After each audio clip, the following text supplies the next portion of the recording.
Alright, so before we get into the video, please consider leaving a like, comment, and subscribe for more Grand Cross content. Also, be sure to join our Discord if you haven't already. We would love to have you. But yeah, with that said, let's go ahead and get into the video.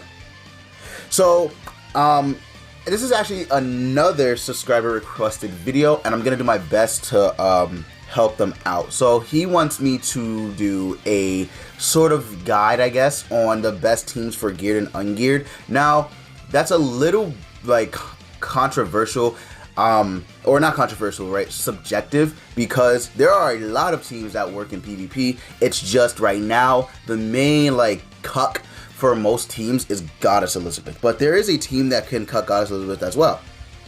This is the team that I use for ungeared, right? So in ungeared, I use this team with Escanor in the back. So Droll, Zeldris, and Green Galther are very, very good, since Green Galther is actually rated up on this new banner, the Belly and Alette banner, right?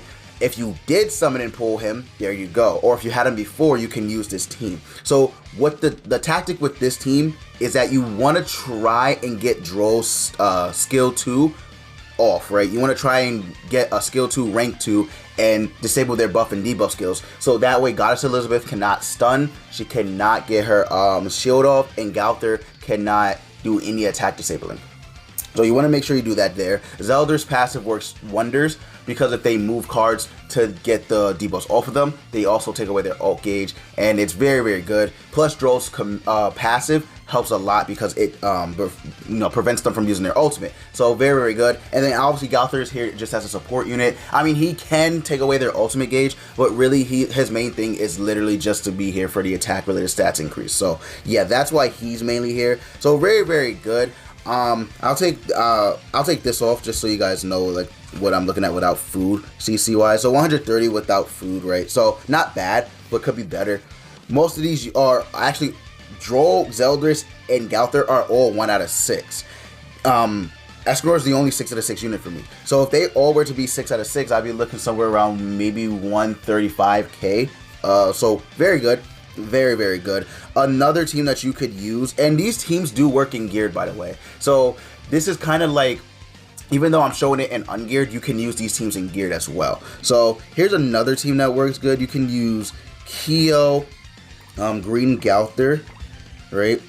And then you can use Lost Vein.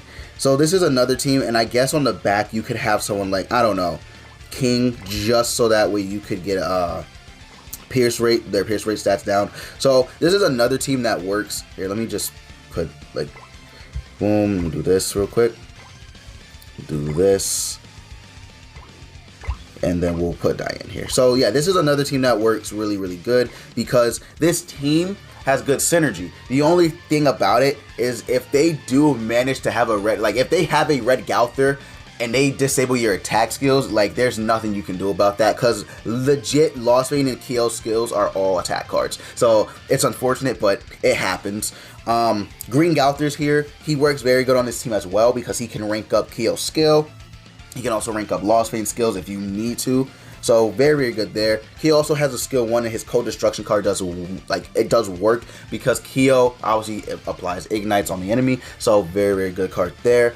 It just has a very good synergy. Again, King is literally just on the back. He can be used as a CC booster, or he can just be used as a pierce rate, pierce rate mitigator. So very, very good there. And I'm looking at 131 CC without food. So again, very, very high CC. These are all like units. Again, if you don't have Keo, right, you can probably replace Keo with someone like better, like maybe Escanor. I can see Escanor being used, because Escanor is still like a powerhouse. Look, 133k CC, very, very good. Escanor is still a powerhouse to this day. He can remove buffs on his skill 2, rank 2. He has a very strong skill 1. He cannot be debuffed when he's at max ult gauge. So you can use this team too. I think Keo works a little bit better because of his AoE Scorch and his Cold Destruction card, but Escanor is still a beast. So yeah. Another team you could possibly use is the Pierce team, although since Goddess Elizabeth is out, Pierce team might not be meta anymore, but it's still a very, very good team nonetheless, simply because if you manage to break through her shield, this actually works better on geared. This team actually does work better on geared.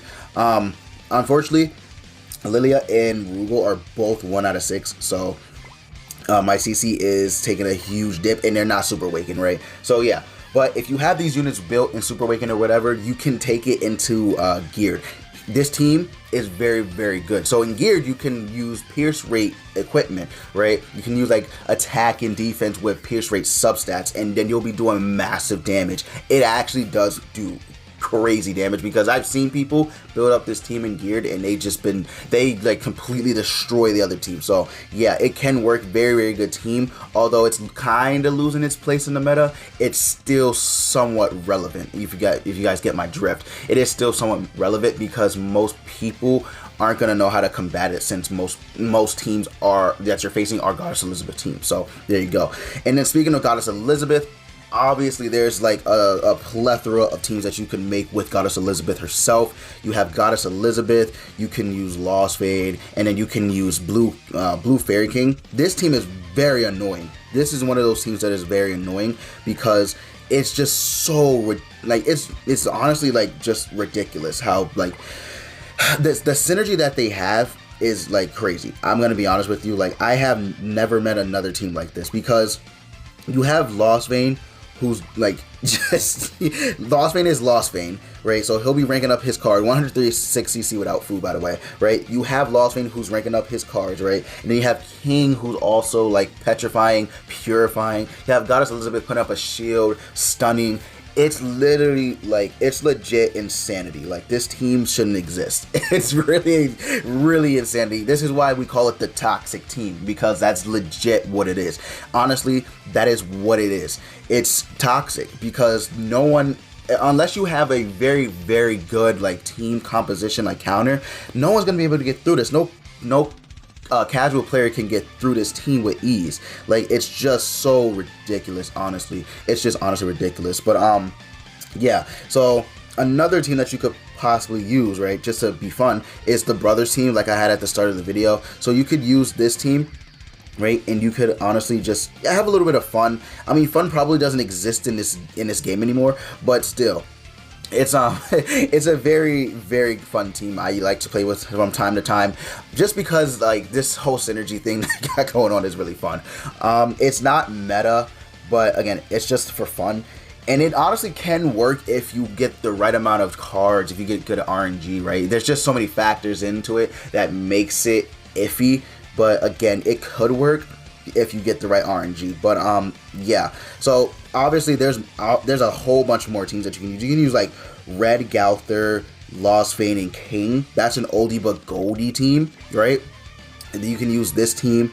You're looking at 135 KCC. Oldie but goldie alt rush team. And then obviously with Merlin on the back, you can just have her, you know, put up her orbs. Now, obviously, my CC is going to take a huge dip because, yeah, see, that's a huge dip because Merlin isn't built up. But if you want to not run Merlin and run, like, Escanor just for a CC booster, well, there you go. But, yeah, so that's an oldie but goldie team. And, again, all these teams work on Geared, right? No team doesn't just, like, work, like, just only on Ungeared. Obviously, Ungeared is for more of the, like end game / experience / veteran players, because they build up equipment which makes units very, very impressive, right? So that's obviously where Geared beats Ungeared. But if you're just a casual player, you don't have much, you know, you do it for fun or something like that, this is probably the mode for you, because you don't have to worry about gear and you can just use units, you know what I mean?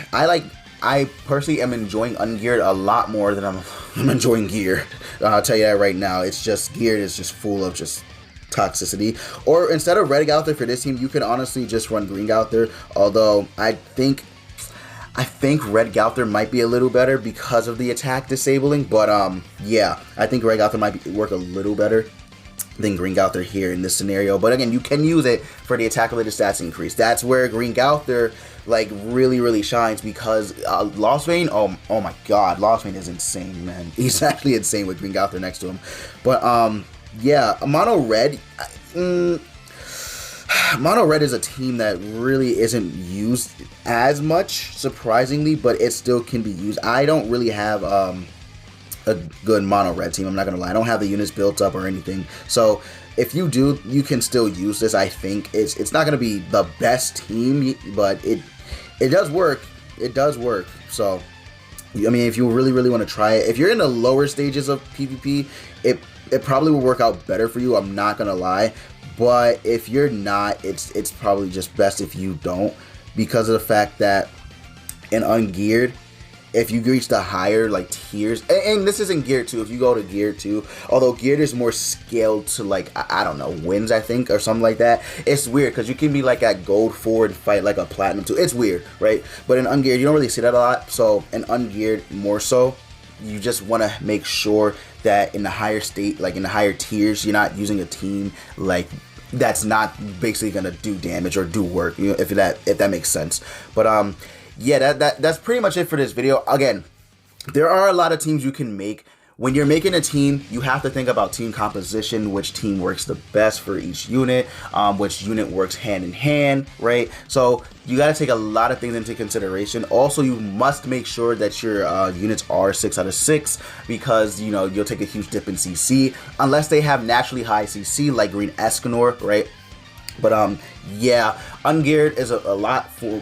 I think honestly ungeared can be more for free to play people rather than pay to play. But yeah, so that's it for this video, guys. I'm gonna go ahead and end it. But yeah, as always, I will see you guys